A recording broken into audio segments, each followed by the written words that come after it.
So welcome to you and to everybody else. We're so happy to have you here.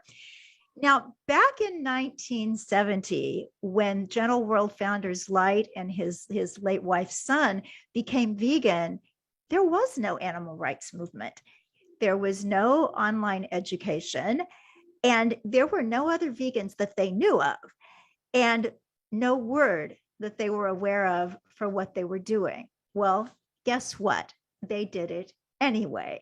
And today we are welcoming Light and Gentle World Outreach Director Angel Flynn as our very special guests. Welcome, Light and Angel. Thank you for having us. We're very happy to be here. Thank you for that introduction. Now you're sounding a little bit not very loud to me. So speak up and cozy up to the computer, pretend like it's a fireplace and you're in Vermont in February, because we all want to be able to hear you. So we'll get a little closer. Okay, so welcome. And I'm just interested in what the world looked like to you in 1970 when you realized there might be another way to live. Well, it looked a bit as bleak as it looks today. That was the greatest discovery I ever made in my life, was to realize really my path in life, which was to help. When my wife and I went to a movie and saw the way they kill the bulls, for food. When we came out of that theater, we said, well, we can't eat meat anymore if that's what they do. And that started us on a path of what became veganism. We didn't even know there was a word. We actually thought we invented not eating meat. We knew there were vegetarians, but we didn't know anybody who had stopped leather and silk and feathers and all that. We thought we invented it at the time. The only other people we knew later were the Dinshars, who were very instrumental in our lives, actually, and in helping us. And of course, Freya still is. And what happened is we got to a point where we couldn't eat with other people. My mother, everybody was afraid we would die, because in 1970, the only what they thought was the only source of protein was the combination of rice and beans. They didn't know there were proteins in plant life. So everybody, including my parents, thought we would die. So they would sneak, meat sauce when they cooked for us, into our food. So eventually we had to stop eating what they were cooking. And we would mention this to our friends. We thought that would be all we would need to do, is mention the plight of the animals, and they would join us, which didn't turn out to be true. But a few people do, and that's how the community began, because we had to separate from the rest of the world, which in a way we still do, but our world we separated from is getting bigger all the time. It's amazing for me to see vegan products in supermarkets, normal supermarkets, to see vegan stamped on different areas, not only food, but TV and everything, where they mention vegan not as a joke anymore, but as a real progressive move. And that can only get better, because it's an idea whose time has come, and we know what that means. Yes. Once an idea's time has comes, there's no turning it around. Oh, that's beautiful. So how did it go from you and son being vegan to Gentle World, an intentional community? Well, my folks owned a resort hotel in the upstate New York in the Catskill Mountains, if anybody knows where that is. And there were all the staff were young people, and of course we would talk to them about what we had learned, how they hurt animals. That's our dog celebrating the dog month. And eventually the world was a place that didn't understand, and still doesn't understand the truth of that. It was the first time I knew an irrefutable truth. It was the first time. Everything else I knew at the time, I was about 29. It could have been refuted by somebody. I thought I knew this, I thought I knew that, but if some expert came along, they could disavow me of that thought because it wasn't ingrained in me. But the fact that the animal abuse was cruel and cruel was wrong was an irrefutable truth. It's still an irrefutable truth. And it's really all you need to become vegan. It's the opposite of that is cruelty. And we can't live with cruelty on this planet, as we're seeing more and more with wars going on and talking about nuclear war. It's I hate to say, but it's a bit of an insane asylum. And that's one of the most insane things they do is kill. And the separation of killing animals and killing people is not separate. It stems from the same lack of empathy, which has to change. And I do see it changing. It's the most hopeful thing I see on this planet is the move toward veganism. At least in this country, I'm not familiar, outside of here, but I see what's happening here. It's just getting more accepted. It's a wonderful thing, and it's miraculous for me to witness, actually, after 52 years of being vegan, to see it finally, receiving acceptance from people I never thought it would. Oh, so true. So either one of you, Light or Angel, just tell us a little bit about the mission of Gentle World. What do you guys do, and what do you hope to effect? Well, it started as an intentional community, and as we were discussing, Light and Sun became vegan at this time when nobody else was. And as they were talking to people about it, those people who understood and felt the same way kind of wanted to join forces. So it became, a commune, or what you would call an intentional community. And because they had this very strong mission about wanting to just awaken people to an awareness of the animal situation, non-human animal situation, they began developing recipes. That was kind of the first thing, was, hey, let's make the food taste better so people can be more open to this idea. And in 1981, they published the very first full-length vegan cookbook in the United States. And with the publication of that book, Gentle World actually became an educational organization, a nonprofit 501c3. And so at that time, it kind of became, okay, well, what is this mission? It's to awaken people to this vegan awareness. And so following on from there was cooking classes, seminars, workshops, consultations, just anything that they could do as a group of volunteers to help raise vegan awareness. And following from that was some major events like 2 celebrity banquets. I wasn't there for these times, so I have the broad strokes, but those are some major accomplishments. And also the publication of two of the first vegan nutrition books in the 1980s, Dr. Piper's book, Vegan Nutrition, Pure and Simple, and Pregnancy Children and the Vegan Diet. And of course, this Gentle World's history spans decades. So in these years, there was the opening of a restaurant on Maui to help people learn about incredibly delicious vegan food, the publication of another cookbook, and then the opening of 2 educational centers, one in New Zealand and one here in Hawaii, where we are now.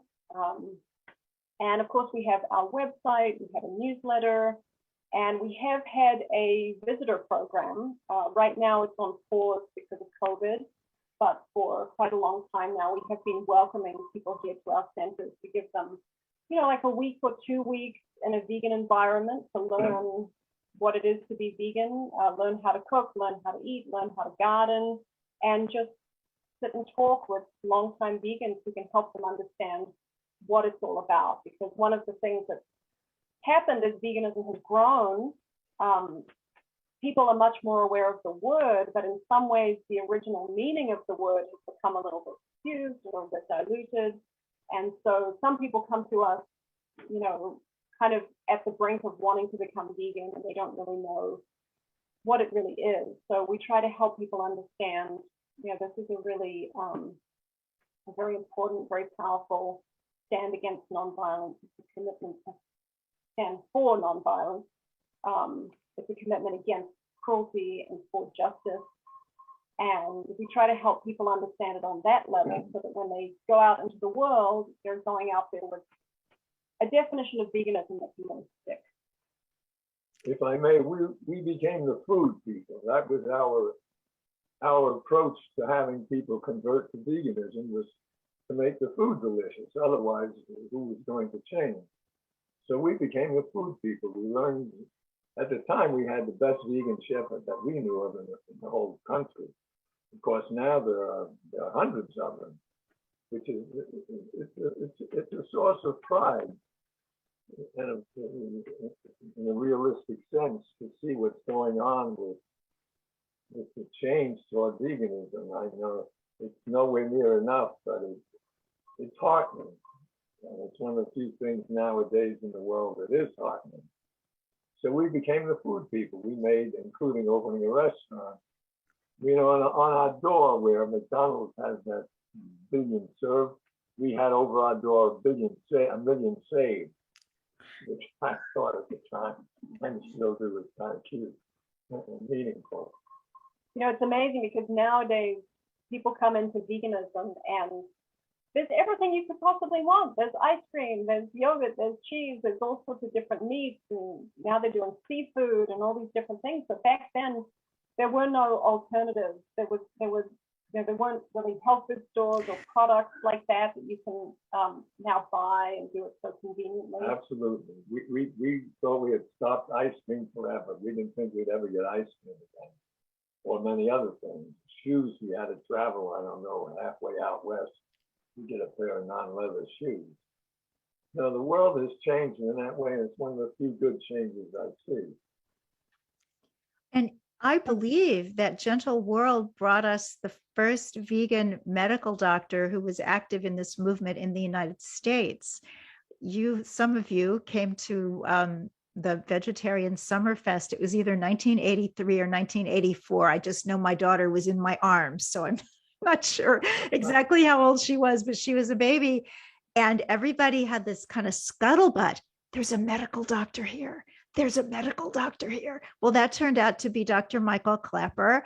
And I remember thinking, oh, we have a medical doctor now. Well, everything will change. Well, everything has changed. It's just taken a while. But you have Dr. Clapper is still doing amazing work. He's an absolute powerhouse, and he just seems to do more and more every year. It's absolutely amazing what he's doing for the world, educating the medical students and, you know, everybody in the medical profession. He's trying to provide really excellent educational resources. Yeah, wonderful man. And he lived with us, what was it, about 5-6 years, I believe. Something like that, 5 or 6 years. Yeah, he made some major changes in our lives and healed not only people when he lived with us, but he used to stitch up turtles that were, you know, tortoises, big tortoises that were run over by cars and crack their shells. He found a way to sew them up and to heal them. And many other animals, cats, dogs, whoever was hurt. There was once a time where one of the Gentle World members rescued a frog out of the mouth of a snake. So the frog was being bitten by the snake. One of the members pulled the frog out, and Dr. Clapper stitched the frog up, which is just an incredible story, because you think about when doctors go through medical school, it's kind of an unavoidable part of medical school, at least back then, from what I understand. They dissect a lot of frogs. So that one experience of stitching the frog up was like the opposite of that, you know, like a healing somehow. By the way, that frog healed, and it must have taken 30 stitches. It healed in about 3 or 4 days, and we put it in our lake, which was a very happy moment to see that frog swim with great alacrity. Wow. Yes, that was quite a moment to watch him stitching instead of cutting a living animal. Yeah. So this was Yeah. also the era when you were doing the celebrity banquets. What gave you that idea and what were those like? That was actually my wife's son who thought of that. It was National Vegetarian Day or something. And my nephew was River Phoenix, and of course now Joaquin Phoenix is my sister-in-law's children. So with him and Martha Plimpton's help, and what was the top 40? Casey Kasem. And Casey Kasem, who became a vegan through Dr. Clapper. He was a vegetarian, became a vegan, a wonderful man, by the way. And we thought of having a banquet with celebrities. And at the time, we sent handwritten invitations to every celebrity we could think of, and used River's name as a come on that he's going to be there. And we had celebrities back then, a lot of them that people wouldn't know now, but we had, let me put on my glasses, just read a few names that you know. Sidney Poitier. Sidney Poitier, Sheena Easton, Danny Glover, and Martha Plimpton, River, and Drew Barrymore, who was a kid at the time, must have been about 15. They all came to this banquet. We fed them 21 meals from 21 different countries. The banquet back then cost us, I'd say, about $20,000, which interestingly we made back, because after the banquet we had so much food left over that we filled Spielberg's freezer and many other, rich, famous Hollywood people. We filled their freezers. They didn't even ask how much money. They just said, fill my freezer, because they could afford anything, I guess. They didn't do the banquet as a fundraiser. It was all free. Everything was free. It was designed to be an outreach event. The tagline was to inspire those who are an inspiration to others. So this is back before, celebrities were becoming vegan and then, sometimes dropping out later on. This is before anybody knew about veganism. In fact, you didn't even call it vegan, right? It was a vegetarian then. Total vegetarian, even with our cookbooks. Nobody knew what the word meant. The thought was that if somebody very high profile actually became vegan and experienced wonderful changes from it, then it would put it on a whole other level of visibility. The idea was to bring veganism into the spotlight. With delicious food, that was the key. The food was delicious. Yeah, that's the important part. It has to be delicious. Yes. So fast forwarding to 2022, we look around at the world and we see veganism is growing. Animal rights is a force to be reckoned with. And yet, at first glance, the world looks like a terrible mess. So what do you do with all this after 50 plus years, Light? You develop a lot of patience. One of the things we do, it's moving in the right direction, and it can only go forward. It's going to take, I thought in the beginning, it would take 10 years. Mm-hmm. And certainly for everybody I knew to be vegan, it was such an obvious truth. They're hurting these animals, period. That should be enough. Let's not do that. It didn't work that way. Far from that's 52 years ago. So I wasn't right about that calculation. But I still have hope. As I said, it's the most hopeful thing I see. And it's increasing every day. And it's young people who are getting into the real, of course, with the internet's a big help, because they can see what was kept hidden for so many years. I never even thought about a slaughterhouse when I was in school, high school. And nowadays, of course, they can push a button and see the cruelty that goes on. And I think that's going to make a big change, the internet. And plus, people talk to each other. Young people can talk to each other like they couldn't do before. We pray for divine intervention. and that too. And also have faith that social progress is subject to things like tipping points and things like black swan events. I mean, things can happen unexpectedly that change things dramatically that you never could have foreseen. So progress might look like it's going at a certain rate, and then all of a sudden something happens and it becomes exponential. So we hold out hope for that kind of. At one time, a few years back, we thought it would be mad cow that would become a pandemic and help people to stop eating them. But so far that hasn't worked. But something, in any case, it's moving forward. And Yes. Well, your Patience, yeah. nephew has produced a splendid new documentary called The End of Medicine about antibiotic resistance and zoonotic diseases. And because we know that there are people out there who are not sadly interested in animals, they don't agree with our views of nutrition, and they don't make the connection with the environment, maybe these newer topics will get some interest there in the healthcare field in particular. So also go ahead. I'm sorry, go ahead. Well, the environment, that is something you didn't know about it hurting the environment in 1970. The truth is, it's the panacea. Everything gets better. Everything gets better in the individual, and everything gets better in the world. There's no downside to it. Veganism is the answer to pretty much every problem we have. Not every, but most of every problem we have. Well, the animal farming is becoming seriously unsustainable, and that's going to, it's just, they just won't be able to keep doing it eventually, between the water drying up and the climate change and all of that. It's coming to a point where it won't be able to continue. Well, thank you both so much for being here. Thank you for adding a great deal of light to our afternoon or morning for you in Hawaii.